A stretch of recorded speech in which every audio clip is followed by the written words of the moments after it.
So good evening, everybody. As Sam has previously said, I'm Lauren Stephenson. I'm here today to talk to you about revolting women and or the anti-capitalist final girl today. So we're going to be looking in particular at three films that I suggest represent the kind of eat the rich subgenre or canon of filmmaking. But I'm sure, and I'd be welcome, you'd be welcome to suggest any others that you think maybe occur to you and offer potentially similar or challenging readings to what I'm about to kind of discuss today. Just a quick heads up. I do have a little content warning here just to make you aware. The films that we're discussing today do include quite significant scenes of bodily violence. We're not going to be watching those scenes, but in places I may well reference them or engage with them. So just to kind of make you aware of that. There will also be a very brief mention of sexual assault here. This is done in the context of understanding Barbara Creed's discussion and kind of distinction between revenge and revolt narratives. So that will happen very briefly, but it will indeed happen. So just so everybody's kind of prepared for that content. I've also included my email address here. You're more than welcome to note that down if you've got any thoughts or suggestions for what I should be watching next to kind of expand my repertoire of final girls. But without further ado, I'll get on with today's session. So I wanted to start today's session with a little bit of a caveat, and that is that I'm talking today about three final girls from three different films who engage in what could be called quintessential kind of final girl behavior or archetypal final girl behavior. But the final girl as an archetype has been quite significantly problematized since the notion of the final girl was first coined in 1992 by Carol Clover. Critics of Clover's original thesis argue that Clover really presumes a default male spectator for the horror film. And therefore, there's a lot of assumptions made about the final girl as being an unfeminized point of identification for male viewers in particular. This understanding of a kind of default masculinized audience for the horror film tends towards or kind of reinforces a kind of binary of masculine and feminine behaviors, which is also something that critics have kind of deconstructed the final girl and criticized the final girl over this idea that moving from the kind of early stage final girl, so the final girl before the act of violence, to the survivor victim that we follow to the end of the narrative requires a kind of reliance upon and belief in this kind of binary understanding of feminine and masculine. And lastly, final girls, as they are often characterized and originally characterized, certainly in Clover's thesis, do uphold some exclusionary practices in representing what ideal womanhood looks like. In particular, these final girls tend to be white, virginal, middle class, straight, and cisgender.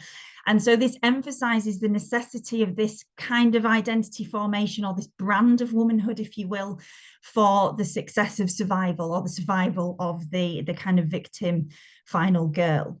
And so some of the things that we're going to discuss today and some of the final girls that we're talking about today, I'd like to present a slightly more progressive and perhaps imaginative way of thinking about the final girl by taking her out of her original kind of slasher context and placing her into eat the rich narratives. So I hope that all makes sense as a kind of starting point for today's session. The other thing to bear in mind is that as a lifelong horror fan myself, you will come across a lot of horror scholarship that presumes this kind of gendered spectatorship model when it comes to horror and who engages predominantly with the genre.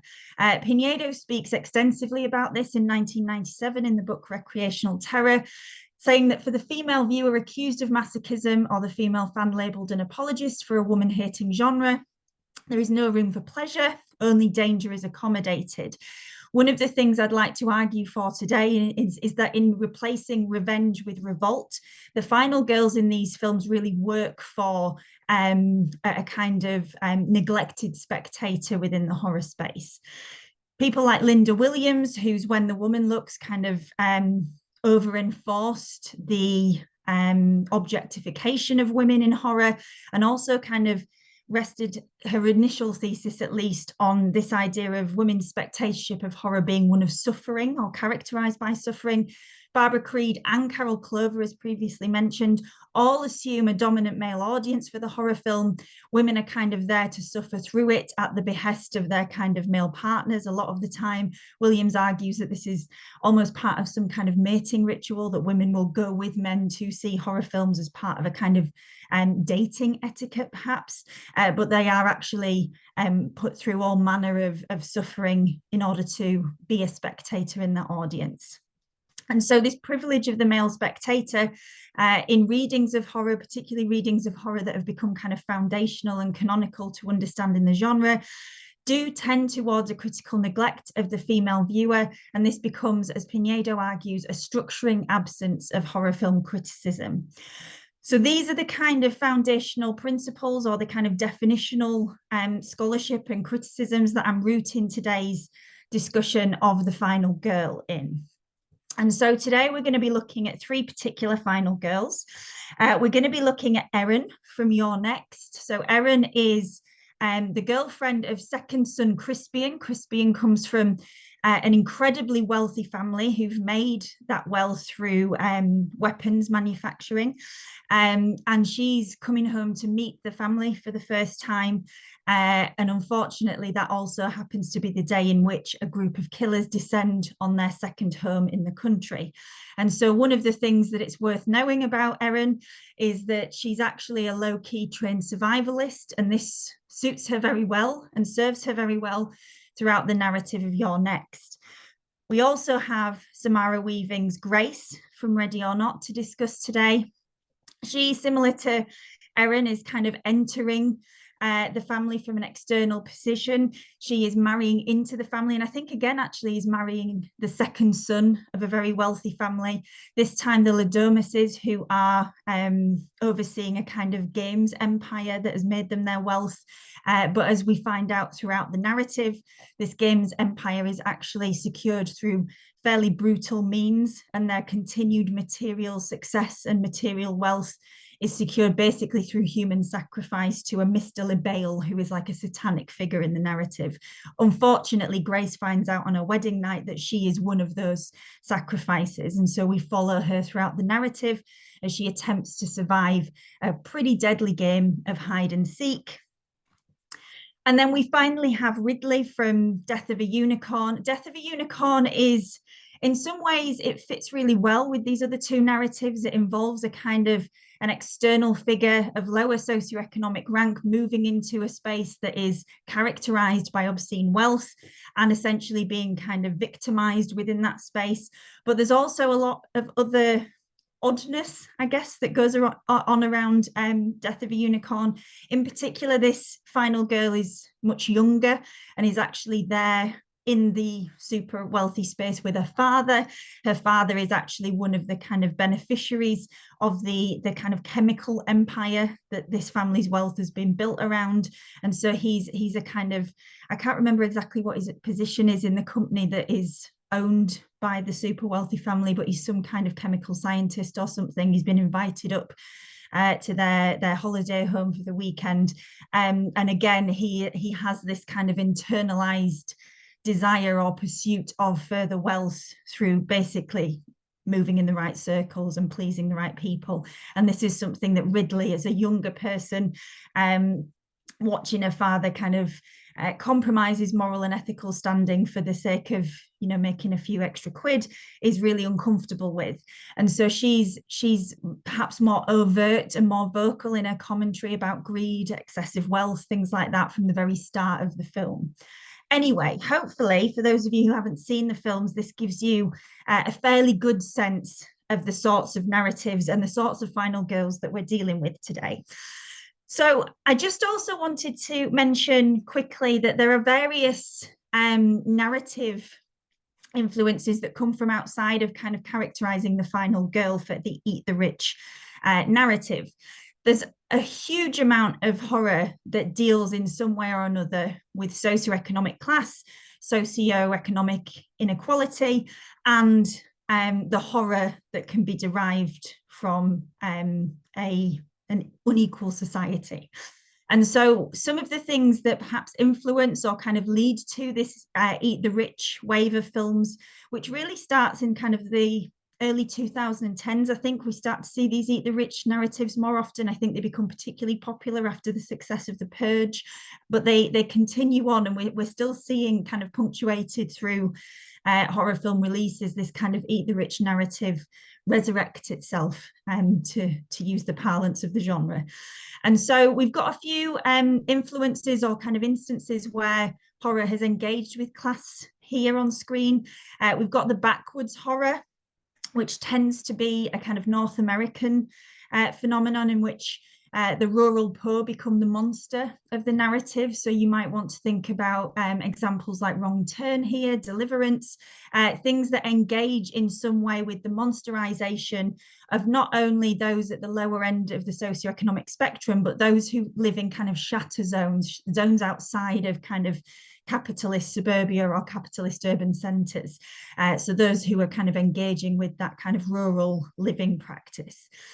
You have in a UK context, in particular, hoodie horror, which is a particularly nasty cycle of films which tends towards the exploitation of kind of UK positions on working class masculinity, and in particular codifying working class masculinity and delinquency.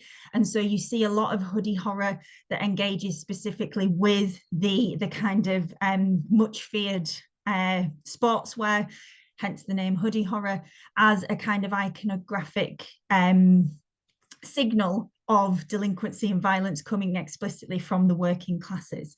And so again, a lot of kind of deeply nasty filmmaking there that does rest upon and exploit quite heavily a kind of classist rhetoric that we were engaged in the UK and are engaged in the UK around, for example, antisocial behaviour and the use of the hoodie as a form of kind of disguise, as it were.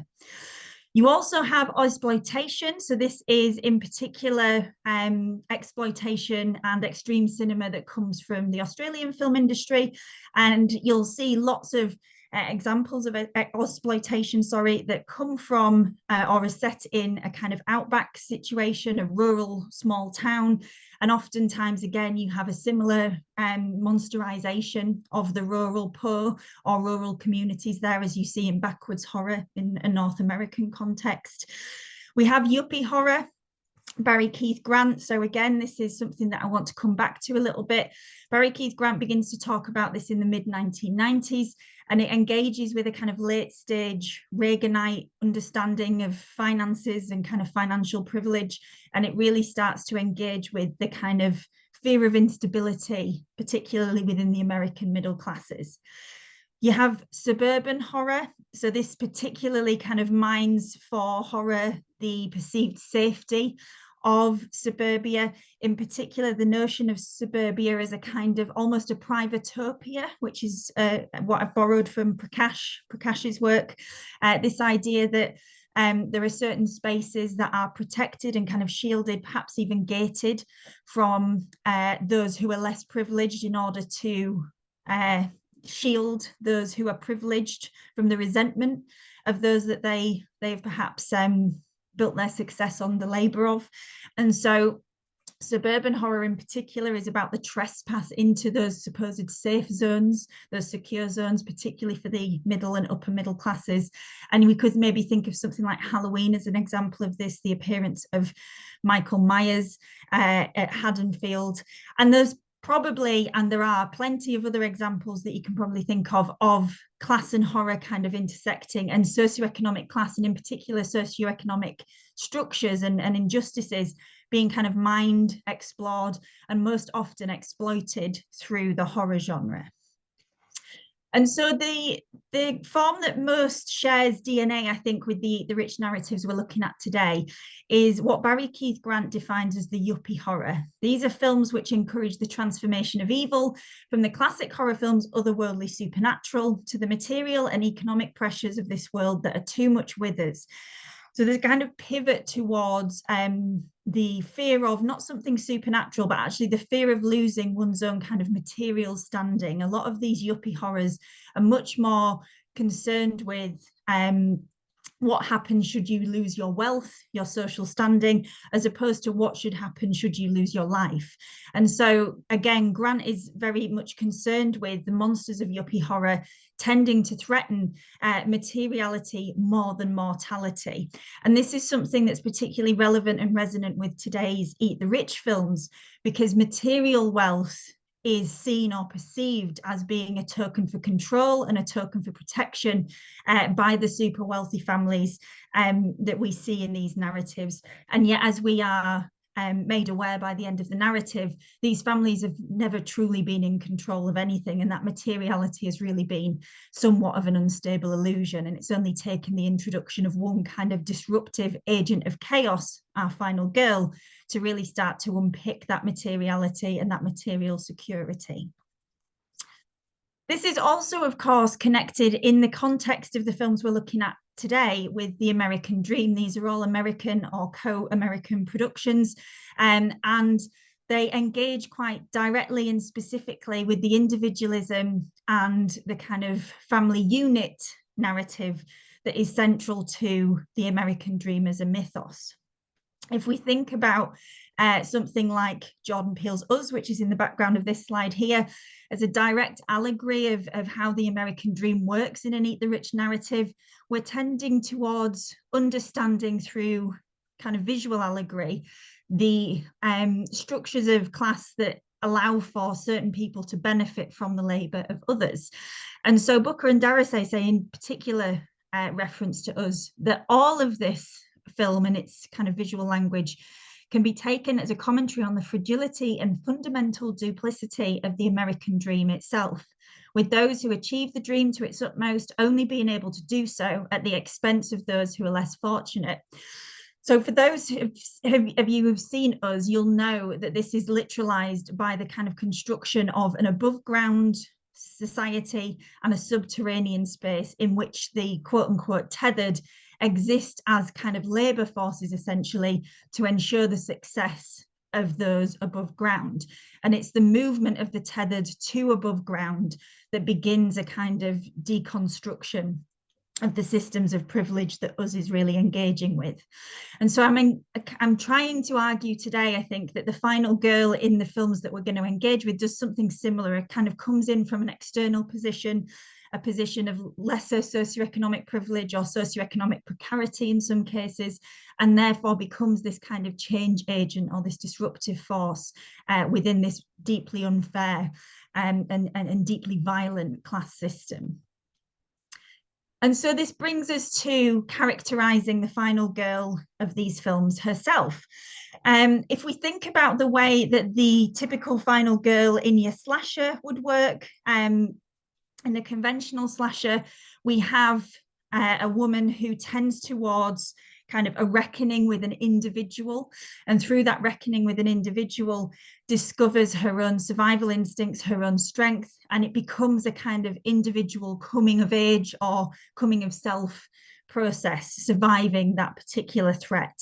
That threat tends to generally represent a kind of nondescript violence, although lots of people can read into the killers of the slasher film as representing certain structures or certain overriding oppressions or repressions.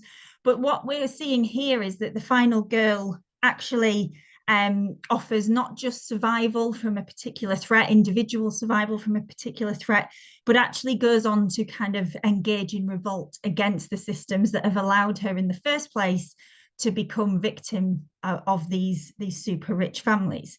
And so you move essentially from a kind of conventional slasher situation in which the final girl is a victim survivor or goes from victim to survivor, to a situation in which the final girl goes from misunderstood to a really big problem for the very super wealthy families who rely upon her kind of vulnerability, precarity, or lack of influence within the narrative.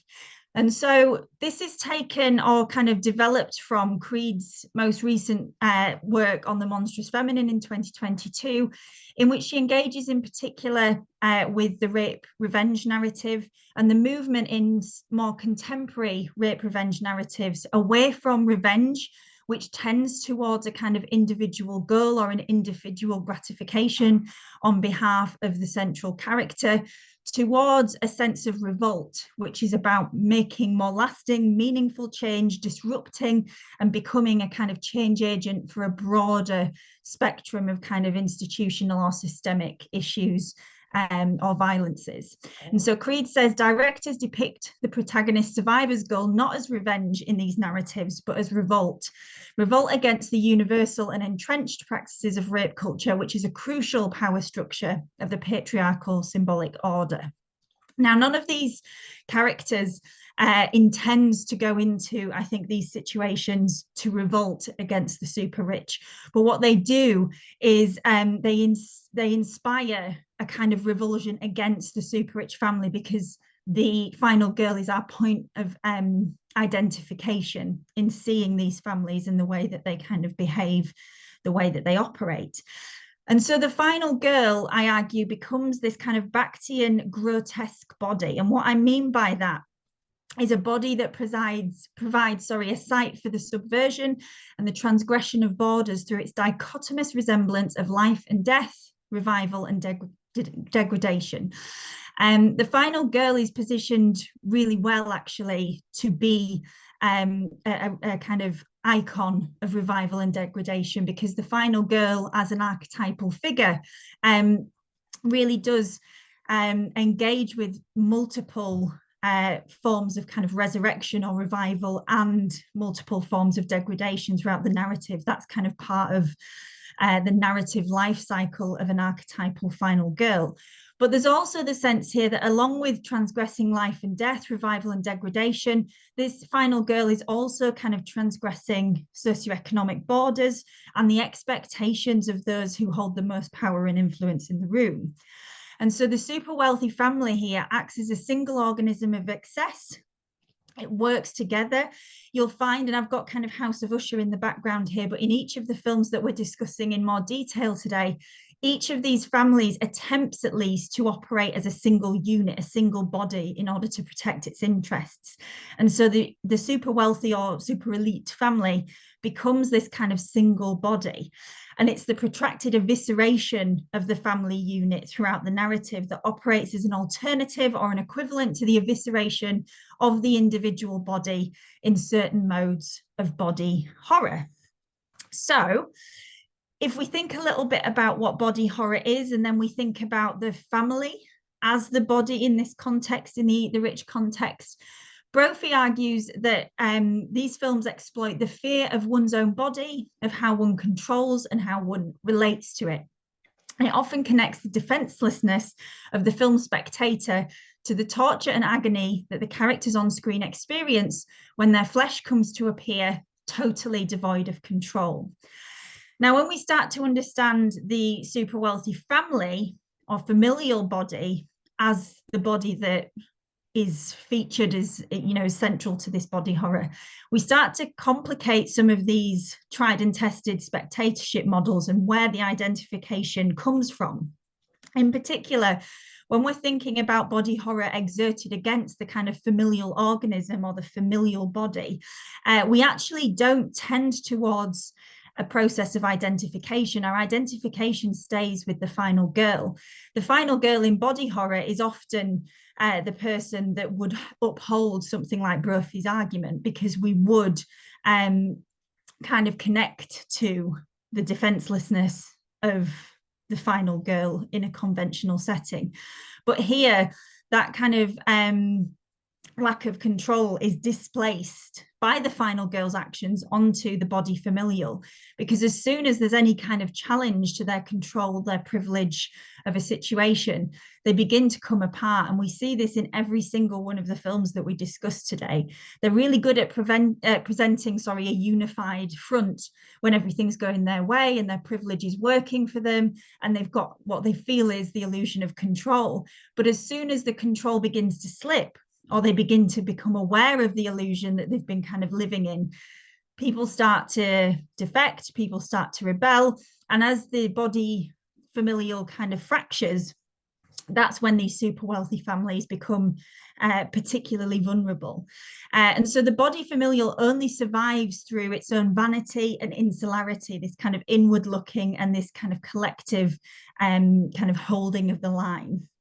The final girl then exists as a corrupting outsider, or a virus into the body, if you will, a young woman who is initially perceived to represent no threat, particularly because in the case of all three of the final girls, they come from these lower socioeconomic circumstances, and they tend to have either uncertain or precarious kind of backgrounds.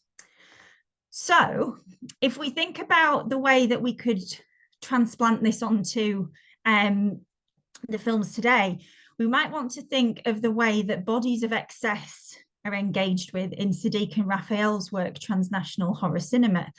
They talk very specifically about Bakhtin's grotesque body as a body that has been used throughout literature and in visual media as a challenge to power, as a way of debasing and bringing to earth those powers that would seek to rule.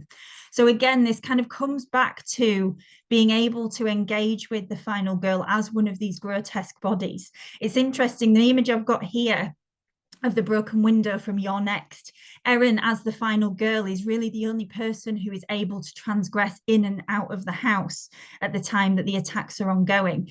And the windows become a really interesting kind of repeated visual motif throughout the film. They obviously allow for visibility, but they also allow for reflection.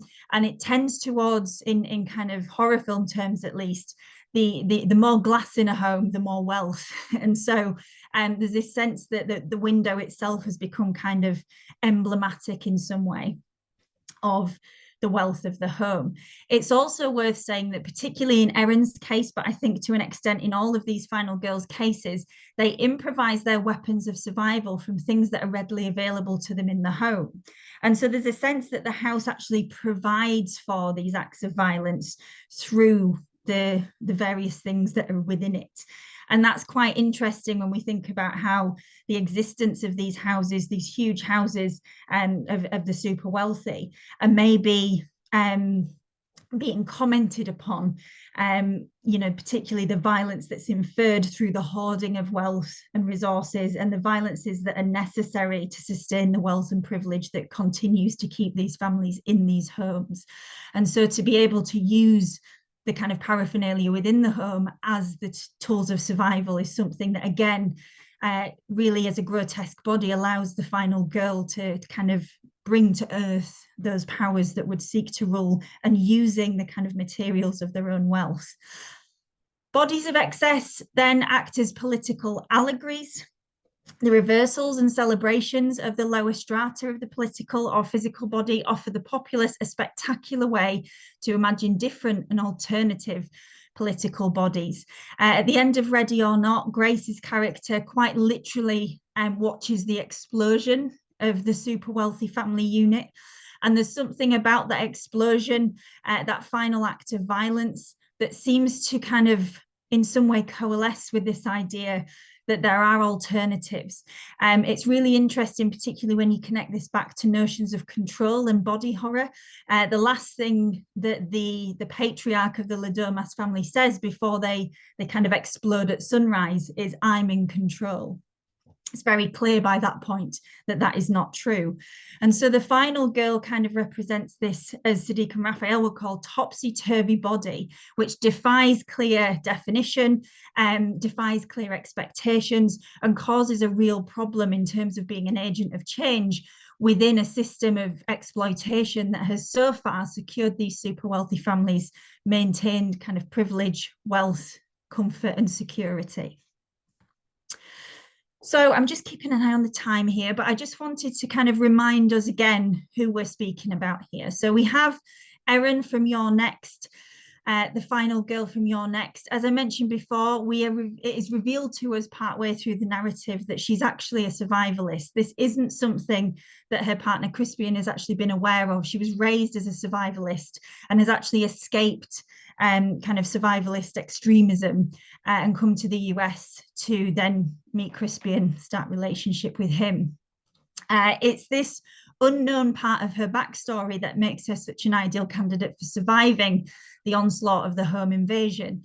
It transpires at the end of the narrative that Crispian has actually been, in collaboration with his brother Felix, has been responsible for the home invasion and the death of the family.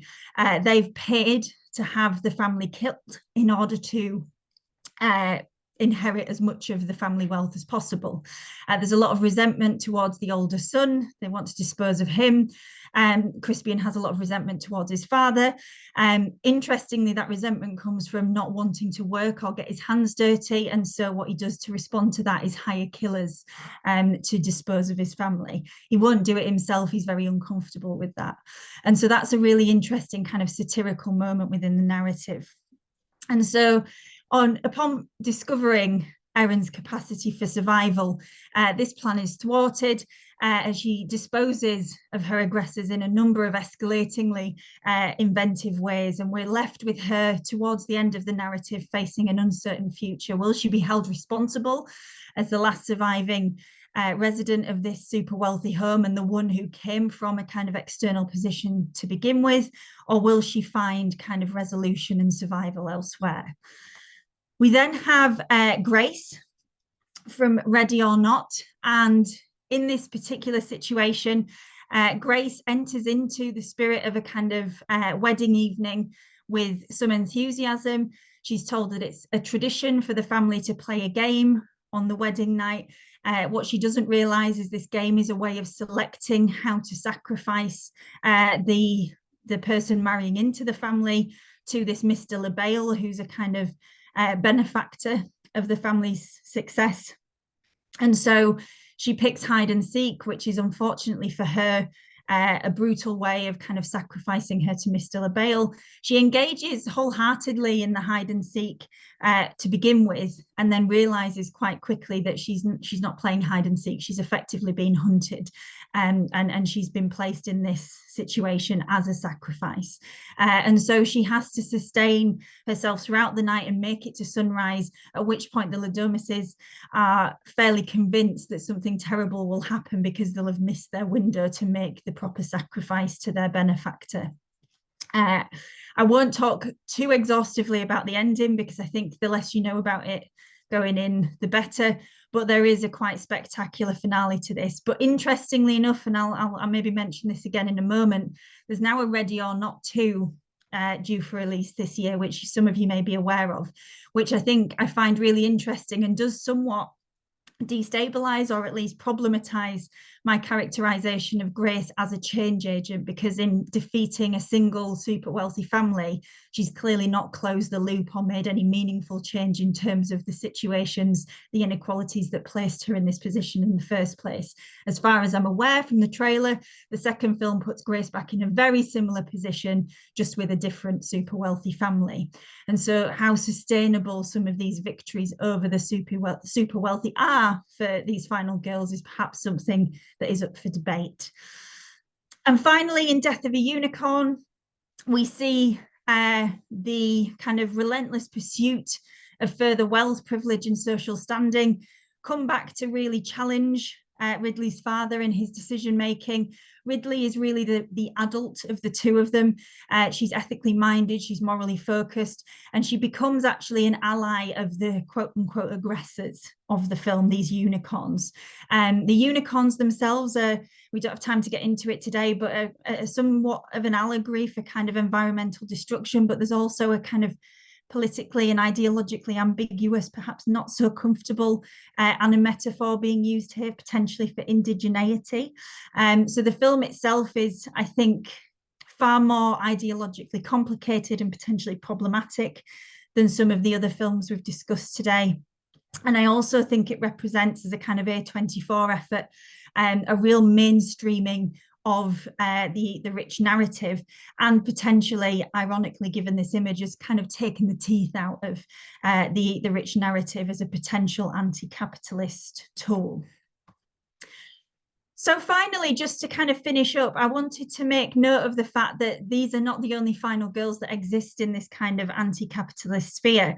And this isn't the only way that we can read them. The characters that we focused on today have, to some extent, I'd argue, challenged some of the critique around the final girl that we mentioned at the beginning of the session. But there is a continued process happening in particularly Eat the Rich narratives or Eat the Rich focused horror films, which continue to reposition and reimagine how and where the final girl kind of operates within the genre. And so some of the more recent or upcoming releases that might provide useful kind of elaboration on this discussion and further kind of fuel for understanding and reimagining where the final girl might fit within a contemporary society.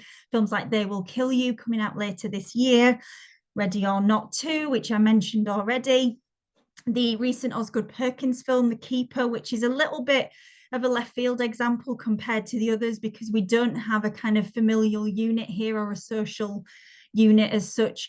It's very much more about the individual against the individual, but the aggressor here has similarly kind of made certain deals and certain sacrifices with kind of precarious victims in order to secure his own longevity. So there are some kind of Eat the Rich narrative archetypes creeping in there as well. And I just wanted to leave you with a little bit of a provocation, really. I've argued quite hard for the understanding of the final girl in these narratives as somewhat more anti-capitalist, perhaps a little bit more progressive or troubling of some of the kind of limitations of the original or archetypal final girl. Part of this is probably me making an effort to better understand why I love these weird movies so much. But I also think this is only part of the debate. If we look at somebody like Raj Kotwala's work, they argue that the Eat the Rich narratives are not functioning as the anti-capitalist kind of agitators that they might appear on first watch. We're not eating the rich in engaging with these. We're placating the poor and the middle class and even the rich, actually. So these are divisive texts. This is not the only way to read them. And actually, there's something quite interesting happening in the way that we engage with Eat the Rich narratives, because so many more of them now, actually, although the final girl maybe acts as a change agent that destabilizes the super wealthy family or the super wealthy elite, the rich themselves are already devouring each other before the final girl gets there. And so there's maybe some more room for discussion here in terms of expanding this to more contemporary examples and certainly more contemporary criticisms as this canon grows on where and how this kind of text might function as anti-capitalist and where and how the final girl might fit within that as a figure. So a few bits of food for thought if you wanted to continue thinking about this after the session. How do the films discussed today correspond to this analysis? What role, if any, does the final girl play in response to this critique about eating the rich not really being what it says it is on the tin? And what satisfaction might we get from narratives like this, if any? Okay, folks, that's all from me. Thank you so much for listening.